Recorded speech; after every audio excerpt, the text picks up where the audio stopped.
awesome.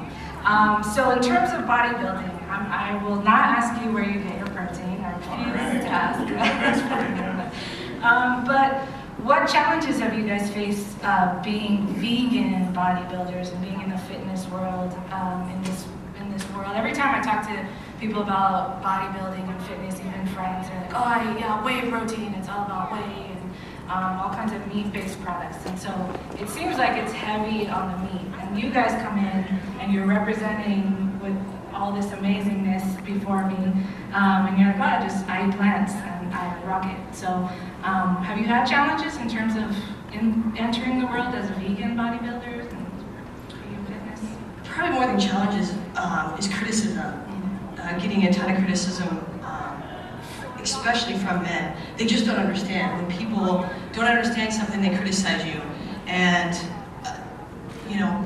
I would get criticized, oh, you're never going to be an athlete, you're never going to be able to put on muscle, you're going to be weak, all of that. And I was just determined to prove people wrong. And you did. but now, that was when I first started. But now people are coming up to me in the gym, especially men, and want to know, oh my gosh, what do you eat? What are you doing? What are you taking to look the way you do? And so the feedback has been really good. People are really open to it now. And I get famous bodybuilders all the time emailing me and want to go this direction because people are just not feeling good. They feel tired, they feel sick, their workouts aren't as good. And it's so amazing to talk to people, even after a week of them going vegan, and they're like, Vanessa, I feel so much better. My workouts are better, my recovery is better, and now people are realizing that I can look like this. and eat vegan, just feeling better. So yeah, many of the same things that she said I experienced too, yeah bro, so where you can get your protein and you're gonna lose your gains and all that stuff. But that stuff is so far from the truth. And the people that are consuming all these mass amounts, especially animal proteins, are setting themselves up for failure because it comes down to two things. And here it comes! Just came late so we could all watch you walk. Right. I got my cardio in for the day. Yes, right. Yes. So, yeah, it's been quite a journey. And the guys who are doing all those animal products and animal proteins, like I said, they're setting themselves up for failure because it comes down to nutrient absorption and nutrient utilization. And what your body doesn't absorb and utilize, it has to get rid of or store as fat. So while their body is trying to eliminate all these excess proteins, especially in animal form, that are highly related to, carcinogenic, they're stressing out the kidney and liver as well to clear that from your system. So that's why, especially like she brought up some of the bodybuilders that feel so bad, you see it's kind of commonplace where you see by the time they're 35 and 40, they're dying, literally heart attacks, kidney failure, and then a lot of them use synthetic drugs, and the combination is lethal, after doing that for so long. So I'll just eat my apples. So welcome, John. Hey, everybody. This is real sweet. I was sprinting through the campus and UCLA. They thought I was a student. Or you stole something.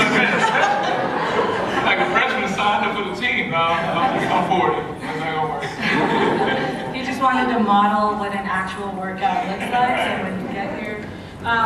So John, you've done amazing things. So you're an entrepreneur. You started Badass Vegan. Badass Vegan stuff. Badass Vegan.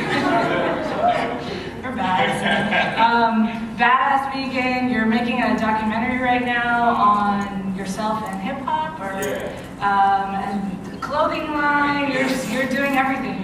And I sleep probably an hour a day. So it can be done. It can be done. And you still look like that, so it can be done.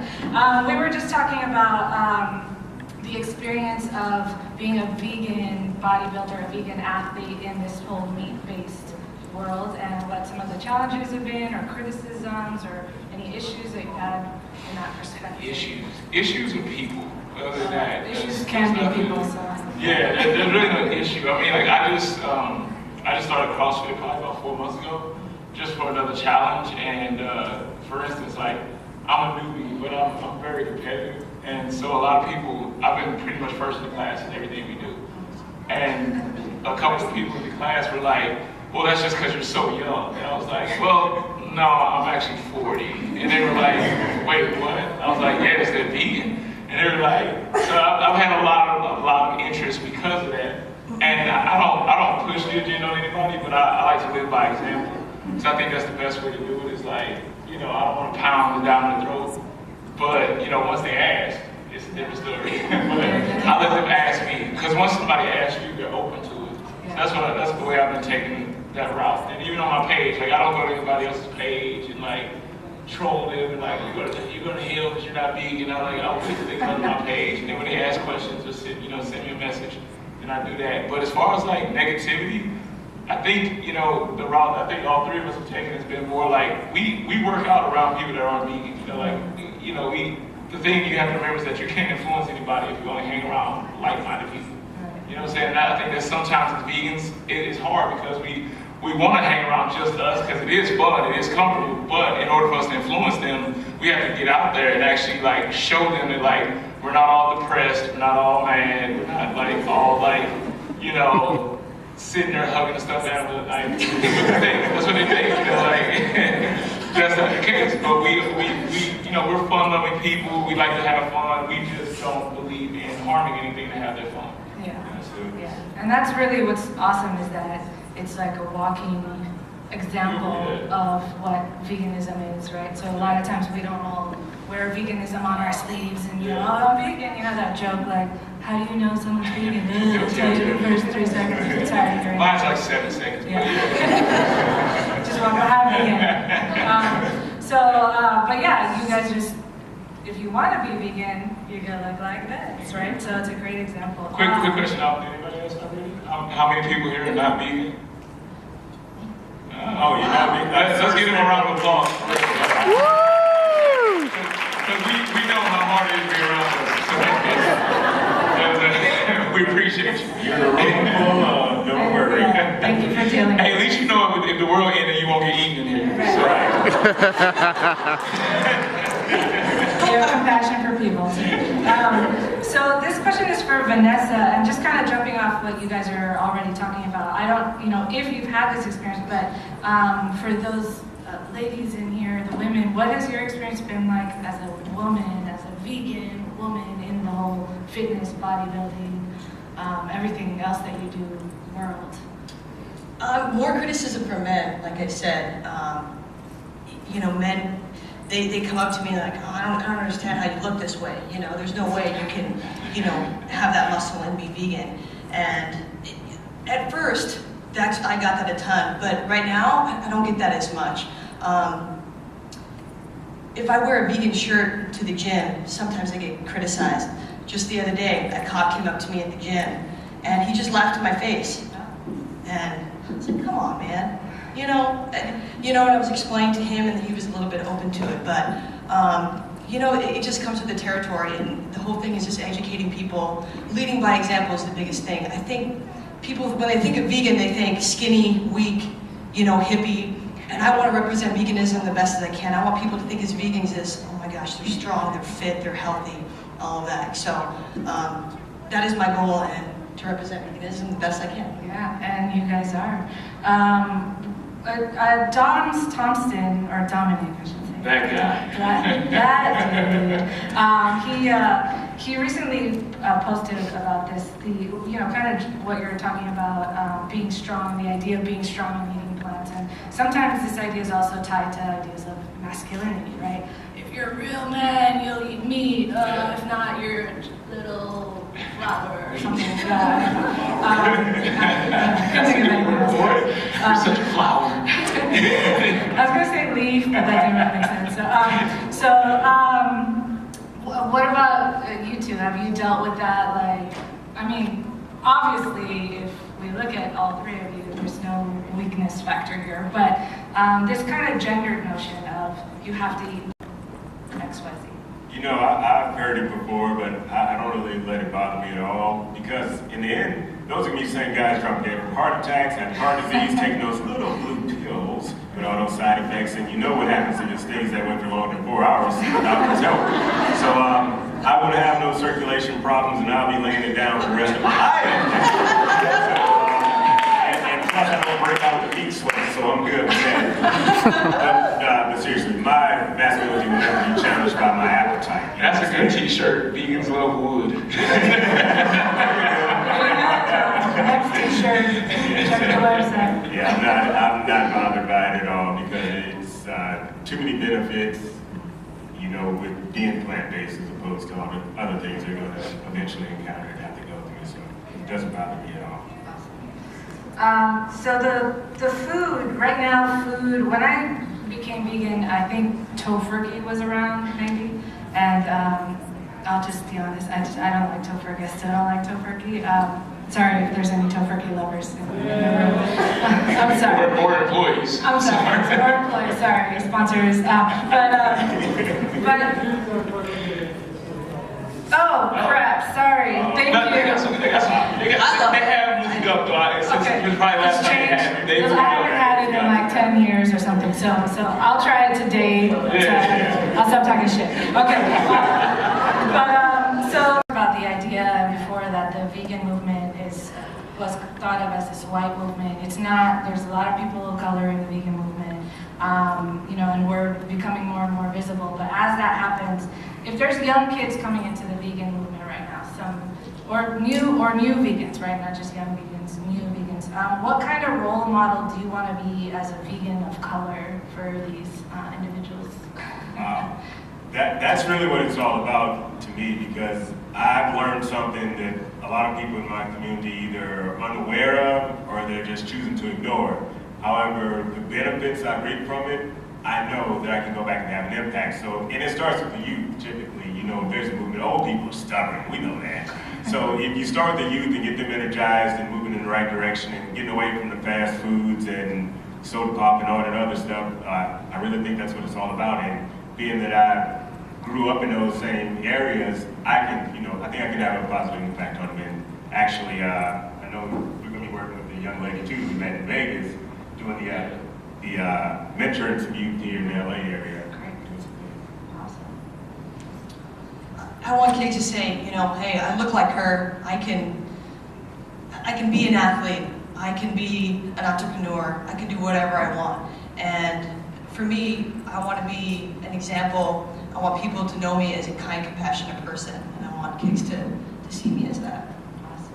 I just want people to see, like, I came from, maybe not all kids, but from where I come from, Ferguson, Missouri is like, you know, it's a different place. And I want people to see that, like, I was 315 as a freshman in high school, so I know what it is to be obese. I mean, I was the, you know, quiet kind of kid. I was still an athlete. I want them to just see, like I slept in my car, I did all this. Like, no matter where you're at in this world, if you want it, you can go get it. I think that's my biggest thing. Like, I don't want people to think that, like, there's this special DNA running around where, you know, only this person can be an entrepreneur, only this person can be rich, only this person can be, you know, happy. I think happiness is our decision. Like, I don't care what's going on in your life, like, happiness is our decision. I want them to understand that. Like, you can be in the middle of the hood and still be happy. And, you know what I'm saying? I think that's what I just want to motivate people to understand that.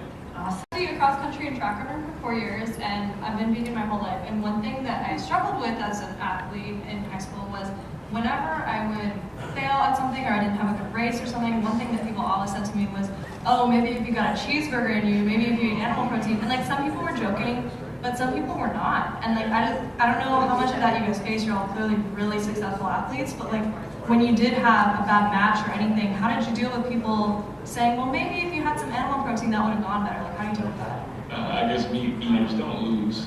Right? That's my thing. Like, I broke my wrist about 4 years ago. I got a titanium plate put in and everything. People are like, yeah, you know, it's because you're vegan. I'm like, well, I'm pretty sure the surgeon that did my surgery didn't just work on vegans, and he's pretty rich. So I'm pretty sure there's a lot of meat eaters going to him too to break their wrist. Like, that's just them. They don't understand it. And the person that's probably telling you could have did better probably did worse than you.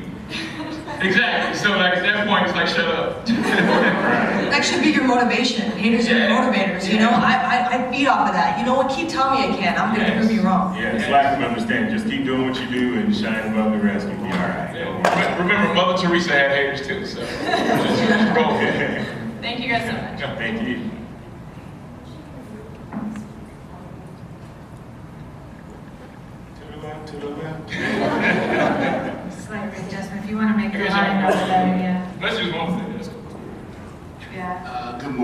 is Craig. I am a pescatarian. With my age, I'm gonna be totally honest, I don't do things quickly. I want to get where you're at, and I will eventually get there, but at my pace. And I have to make people understand that when I come amongst other vegans. And what she said about attitudes earlier, about dealing with certain vegans, all groups have problems. Yeah. And so I thank this kind of setting because I was here last year at the first one. And it gave me hope that I can still do what I'm doing right now. And as time goes along, I will eventually get to where you're at. So that's my statement.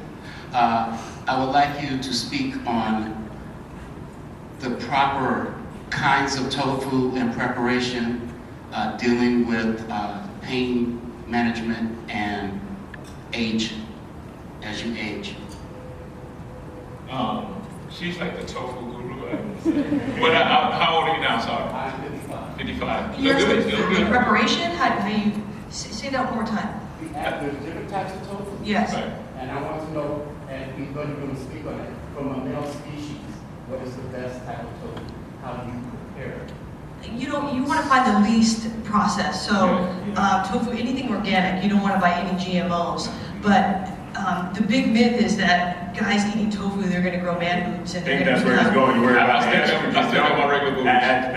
That's so much of it. And you know why? You worry about the estrogen, and so you're not gonna wake up and wonder what you are, you know. And I can attest that pretty much all the people that we know in, I wouldn't say we're all bodybuilders or we're all in the fitness aspect, we all eat soy, like all of us. And like none of us are like growing man boobs, or like I had one lady say, I heard when you eat tofu, your penis shrinks. I was like, that doesn't happen.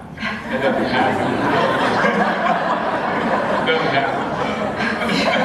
I might come back towards your question when people say, oh, you're gonna, tofu is so much estrogen. Think about the bodybuilding community and the fitness community. They eat so much chicken. When you're eating a chicken breast, you're eating a female chicken, you're getting all that estrogen. You're drinking cow's milk from a female cow. You're getting so much estrogen in that. Tofu is just a bean. There's nothing in it. It doesn't mimic the same estrogen as the female body produces. Not at all. So, not even and with close. the chickens and the milk, the dairy, they're getting pumped full of female hormones because they're trying to raise those chickens and cows as fast as they can. So they're getting double concentrated doses of it, as opposed to just a soybean that's grown with, water and sunlight.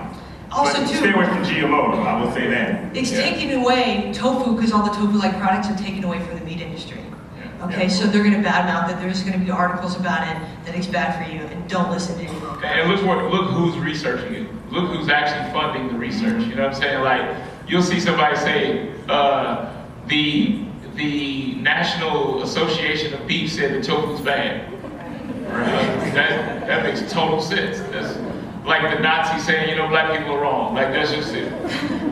Look who's funding the research. That should help you out. But tofu's fine. And then you said pain management. I would honestly say for me, because I do a lot of running, I do a lot of everything. Like I said, the CrossFit, for me doing it at 40, honestly, I'm shocked at myself.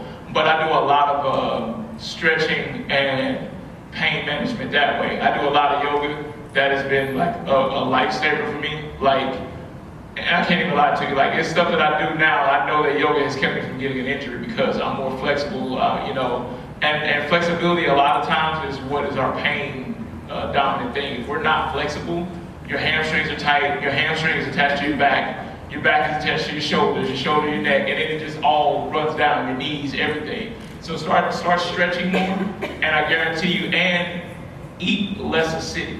That's gonna help you out a lot too. Sorry, I'm gonna have to. They're gonna be here, so definitely hit them up. But yes, see each other. We're actually out of time, but okay. If you can synthesize your question and ask these questions quickly, we can.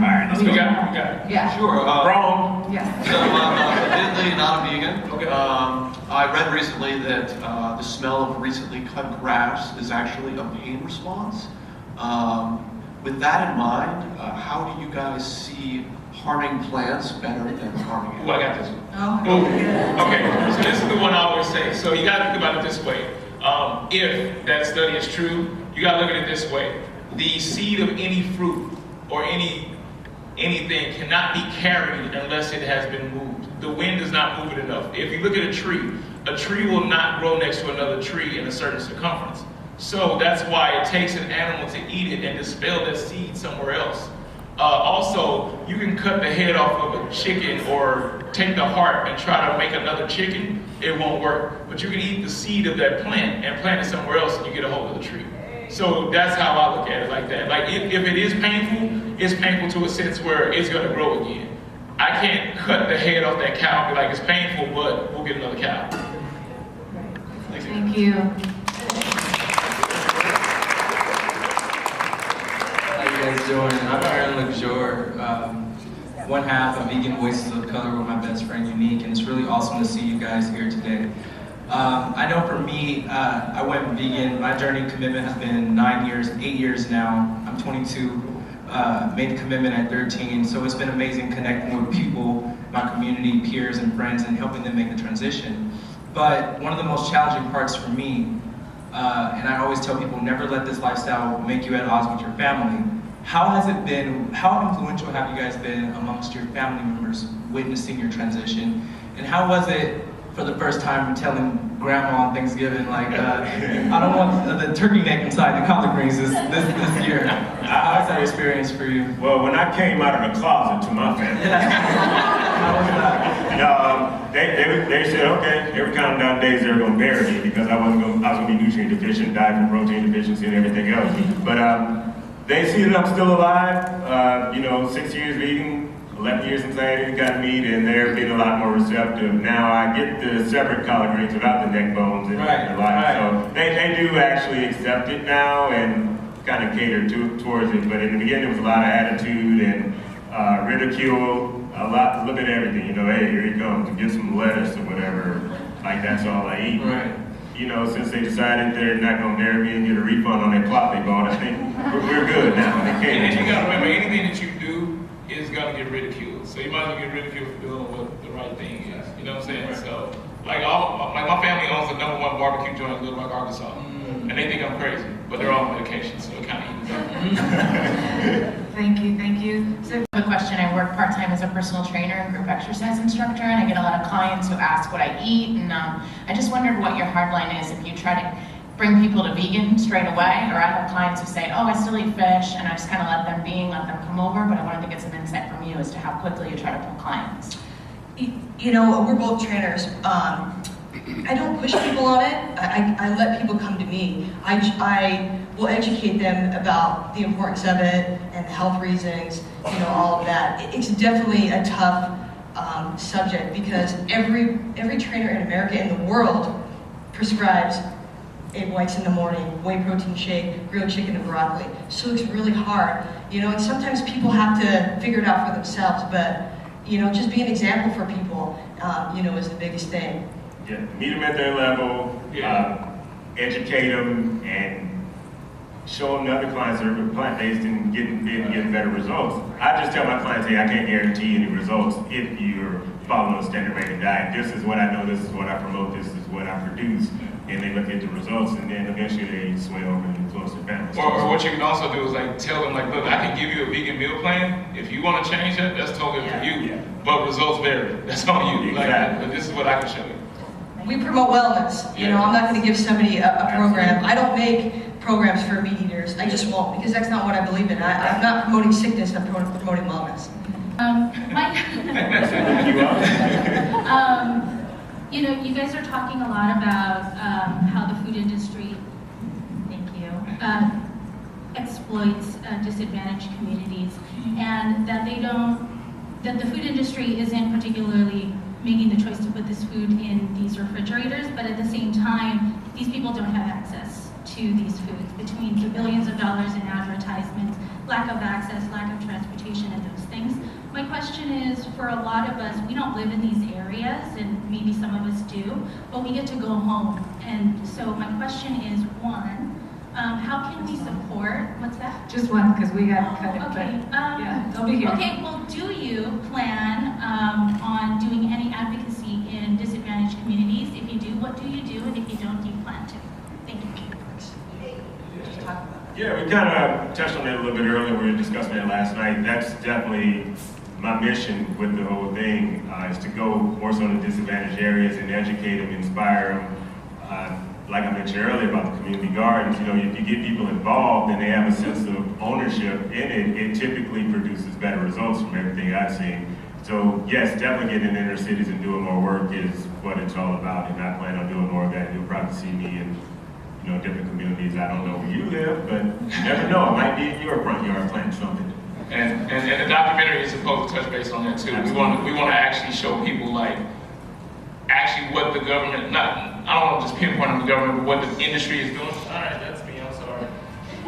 What the industry is doing, but we also want to show like what they can do to help themselves. I think that's the biggest thing. A lot of people talk about, hey, the industry's messed up, but then they don't give anybody any help on how they can fix their situation. Yeah. So that's what we want to do. We really want to help them fix their situation, even if it's, you know, I know a lot of people don't like it, but and I'm not saying this is what we're doing, but even if we were teaming up with like Amazon to ship great products to their door, whatever it is, like we're willing to take that step to get it done. So. Thank you. So if you are staying in this room,